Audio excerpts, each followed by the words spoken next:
안녕하세요. 오늘 딥다이브에서는요, 미국 세금 문제. 이게 참 복잡하잖아요. 특히 좀 특별한 경우들, 그러니까 해외 소득이나 재난 피해, 또 부부 공동 보고할 때 생기는 일들, 이 세 가지 상황에 대해 깊이 파고들어 보겠습니다. 전문가 보고서를 바탕으로 당신께 꼭 필요한 정보만 뽑아왔습니다. 네, 오늘 저희 목표는요, 해외 근로소득공제, FII라고 하죠.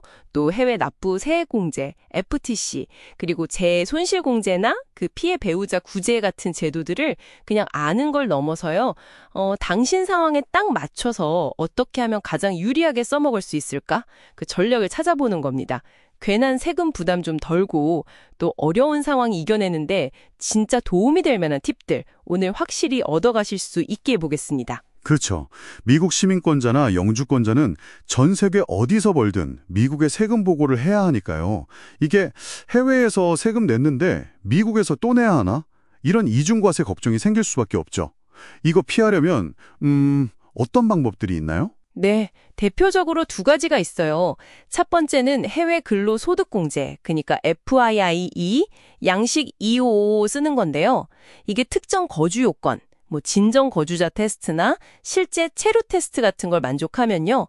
해외에서 번 근로소득 중에 꽤 큰 금액, 2024년 기준으로 한 12만 6,500 정도를 과세소득에서 아예 빼주는 거예요. 특히 아랍에미리트처럼 소득세가 아예 없거나 낮은 나라에 계신 분들한테는 이거 괜찮은데? 싶을 수 있지요. 오, 소득을 그만큼이나 빼준다니. 그럼 그냥 그거 쓰면 되는 거 아닌가요? 간단해 보이는데요. 소득세는 혹시 면제받을지 몰라도 미국 자영업세 있잖아요. 한 15.3% 되는 거. 이건 피할 수가 없어요. 자영업세는 그대로 내야 하는군요. 그게 꽤 큰데요? 네, 그렇죠. 게다가 추가 자녀세액공제 같은 중요한 크레딧을 못 받게 될 수도 있고 또 IRA 같은 은퇴계좌 불입 자격도 좀 제한될 수 있고요.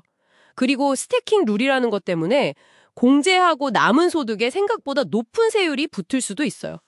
와, 겉보기랑 다르게 고려할 게 진짜 많네요. 그러면 그 자영업세 부담까지 생각하면 사실 FTC보다 FEI가 더 나은 경우가 흔한 편인가요? 아니면 정말 딱 특정 케이스에만 유리한 건가요?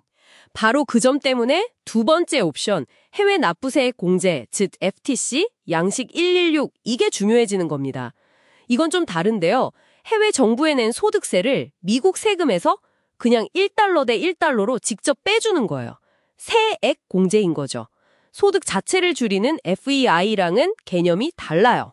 소득공제가 아니라 세액공제, 세금을 직접 깎아준다. 훨씬 강력하게 들리는데요? 네, 그리고 FTC는 근로소득뿐만 아니라 이자, 배당 같은 모든 종류의 소득에 다 적용할 수 있다는 장점도 있고요. 근데 여기서 정말 중요한 전략적인 포인트가 뭐냐면요. 바로 2월 기능이에요. 2월 기능이요? 네, 그 해에 해외에 낸 세금이 미국 세금보다 많아서 FTC 크레딧이 남잖아요. 그게 그냥 없어지는 게 아니라 최대 10년 동안 나중으로 넘겨서 쓸 수가 있어요. 정말요? 10년이나? 네, 예를 들어서 세율이 엄청 높은 돈지 같은 데서 일하면서 FTC 크레딧을 막 쌓아놨다가 나중에 세율 낮은 싱가포르로 옮기거나 아니면 아예 미국으로 돌아왔을 때 그때 2월 된 크레딧을 써서 미국 세금 부담을 확 줄일 수 있는 거죠. 이건 진짜 단순히 그 해 세금 줄이는 걸 넘어서 장기적인 재무 계획에 아주 중요한 도구가 될 수 있어요. FEI에는 이런 기능이 전혀 없거든요. 와, 이건 진짜 단순 세금 신고 문제가 아니라 완전 장기 재무 전략이네요. 그러니까 당신의 소득 구조, 사는 나라 세율, 또 앞으로 계획이 어떤지에 따라 정말 신중하게 고려해야겠군요. 자, 그럼 이제 화제를 좀 바꿔서요. 재난 상황으로 가보죠. 허리케인이나 큰 홍수 같은 재난으로 피해를 봤을 때 세금 혜택은 어떻게 받을 수 있나요? 네, 이것도 중요한데요. 만약 대통령이 선포한 연방 재난 지역에 살거나 사업체가 있으시면 재해 손실 공제, 양식 4684를 통해서 신청할 수 있습니다. 다만 이게 2017년에 세법이 바뀌면서 2018년부터 2025년까지는요. 개인 손실의 경우는 반드시 연방 정부가 선포한 재난이어야만 공제가 가능해요. 그냥 동네에 물 좀 찼다고 다 되는 게 아니라는 거죠. 이 점은 꼭 기억하셔야 합니다. 연방정부 선포가 필수군요. 그럼 실제 공제액은 어떻게 계산되나요? 이것도 간단해 보이지만 또 뭔가 복잡한 기준이 있을 것 같은데요? 기본적인 계산은 그 자산의 장부 가치랑 재난 때문에 시장 가치가 떨어진 금액 중 더 적은 금액에서 보험금 받은 거나 다른 보상금을 뺀 금액이에요. 근데 여기에 보통 제한이 두 가지가 붙어요. 재해 한 건당 $100를 먼저 빼고 그렇게 남은 총 손실액이 당신의 조정 총소득, 그러니까 AGI의 10%를 넘는 부분만 공제받을 수 있어요. 사실 이 10% 기준 때문에 생각보다 혜택을 못 받는 경우도 꽤 많습니다. AGI 10%면 와, 문턱이 상당히 높네요. 웬만한 피해 아니면 쉽지 않겠는데요? 맞습니다. 그런데 여기서 이제 IRS 발표 자료들을 보면 결정적인 차이가 생기는 부분이 있어요. 뭐냐면 IRS가 어떤 큰 재난을 특별히 적격 재난으로 지정을 하는 경우가 있거든요. 적격 재난이요? 네, 이렇게 지정이 되면 규칙이 훨씬 유리해져요.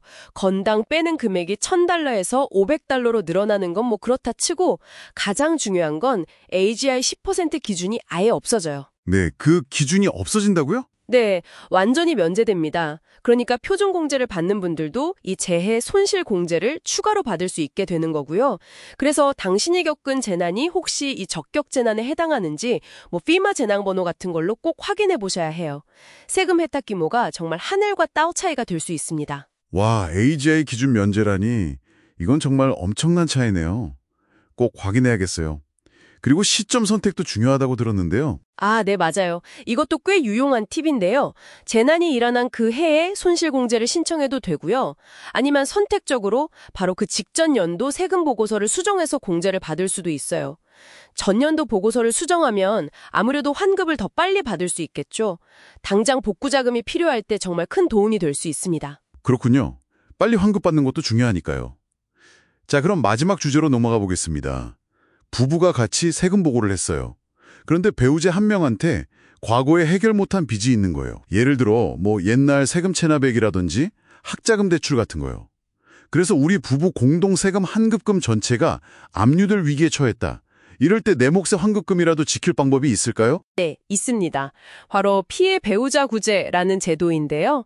양식 8379를 사용합니다. 여기선 사람들이 가장 많이 헷갈리고 그래서 제가 꼭 강조하고 싶은 건 이게 무고한 배우자 양식 8857과는 완전히 다른 제도라는 거예요. 저희가 본 자료들에서도 이 둘을 혼동해서 문제가 생기는 경우가 많다고 지적하더라고요. 아하, 이르리 피해 배우자, 무고한 배우자 하니까 좀 비슷해서 헷갈릴 수 있겠네요. 정확히 어떻게 다른 건가요? 네, 이게 핵심인데요. 피해 배우자 injured spouse는요. 우리가 같이 낸 세금 보고서 자체에는 아무 문제가 없어요. 정확해요. 그런데 그 결과로 나오는 환급금이 다른 배우자의 과거 개인적인 빚 때문에 압류될 때 그 빚은 내 빚 아니니 내 몫의 환급금은 돌려달라고 요청하는 거예요. 양식 8379는 바로 이걸 위한 거죠. 반면에 무고한 배우자 innocent spouse는 상황이 달라요. 이건 공동보고서상에 다른 배우자가 뭔가 소득을 누락했거나 부적절한 공제를 신청하는 등 오류를 저질러서 그 결과로 우리가 내야 할 공동 세금 채무 자체가 부당하게 생겼을 때 나는 그 잘못에 책임이 없으니 그 세금 채무에서 나를 빼달라고 요청하는 거예요. 양식 8857은 이걸 위한 거고요. 훨씬 더 복잡한 절차죠. 그러니까 목적이랑 해결하려는 문제가 완전히 다른 겁니다. 아하, 명확하게 이해되네요.